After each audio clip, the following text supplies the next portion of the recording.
Hello, আসসালামু আলাইকুম। আজকে আমি রান্না করব গরুর মাংস। আজকে এটা আমি নিজ হাতে রান্না করতেছি। এখানে পরিমাণ মতো পেঁয়াজ, ঝাল, রসুন, আদা সব কিছুই নিয়েছি। এখানে 2 কেজি মাংস আছে। আমার সুবিধার্থে আমি প্রেশার কুকারে সিটি দিয়ে নেব। প্রেশার কুকারে সিটি দিয়ে নিলে অনেক তাড়াতাড়ি মাংস সিদ্ধ হয়, কিন্তু ডেক্সিতে রান্না করলে কষায় কষায় ডেক্সিতে যদি সিদ্ধ করে রান্না করা হয় তাহলে সেটা কিন্তু বেশি টেস্ট লাগে। প্রেশারে রান্না করলেও স্বাদ লাগে। যে সব কিছু পরিমাণ মতো দিয়ে এখন মাংসটা আমি সুন্দরভাবে ধুয়ে নিয়ে মাংসটা এবার উঠাই নিচ্ছি। এখানে সব মশলা দেওয়া হয়ে গেছে। এখন আমি এটা সিটি দিয়ে নেব। তারপর ফিরে আসতেছি। এখানে আমি আলু দিয়ে রান্না করব। এখানে আলু নিয়েছি। আমি মাংসতে তেজপাতা দিতে ভুলে গেছি। এখানে আলুতে আবার সব কিছু দিয়ে সুন্দর করে সিদ্ধ করে নেব। এনে সব কিছু মিশিয়ে নিয়ে লবণ, ঝাল, হলুদ সব কিছু মিশিয়ে নিয়ে এখন আমি একটু পানি দিয়ে এটা সিদ্ধ করে নিব। খুব একটা বেশি নয়, একটু শক্ত সিদ্ধ যেন হয়। এভাবে দেখে শুনে মাংসটা সব কষাতে যেন আলুটা আলে না যায়, এদিকে খেয়াল রাখতে হবে। তারপরে এই যে দেখুন পানিটা সব শুকিয়ে গেছে।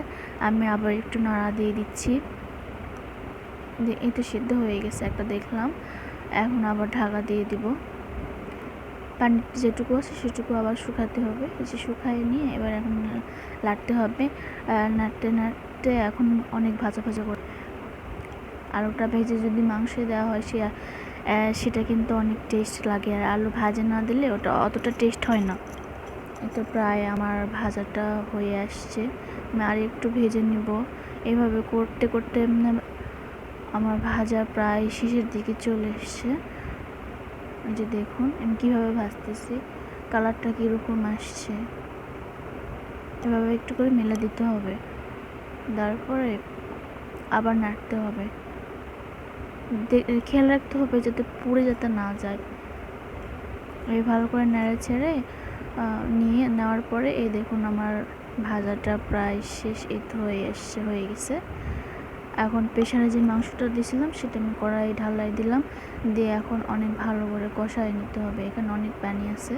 পানিগুলো সব এই যে দেখুন কেমন ভটভট করে ফুটতেছে।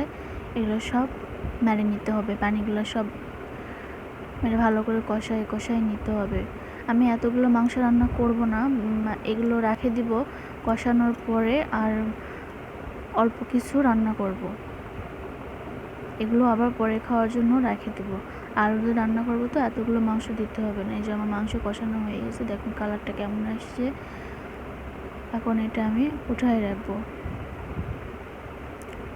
কিছুটা উঠায় রাখার পরে এখন যে এইটুকু নিয়েছি এইটুকুর মধ্যে এখন আলুগুলো দিয়ে দিলাম। দেওয়ার পরে ভালোভাবে নেড়ে নেড়ে আবার একটু করে যেন লাগে না, যেন না যায়, এদেরকে খেয়াল রাখতে হবে। তারপরে এভাবে করে নেড়ে চেড়ে আবার একটু পানি দিয়ে একটা বরফ তুলে নিতে হবে। এই যে দেখুন কত সুন্দর আসছে কালারটা। আমার মাংস একদম হয়ে গেছে।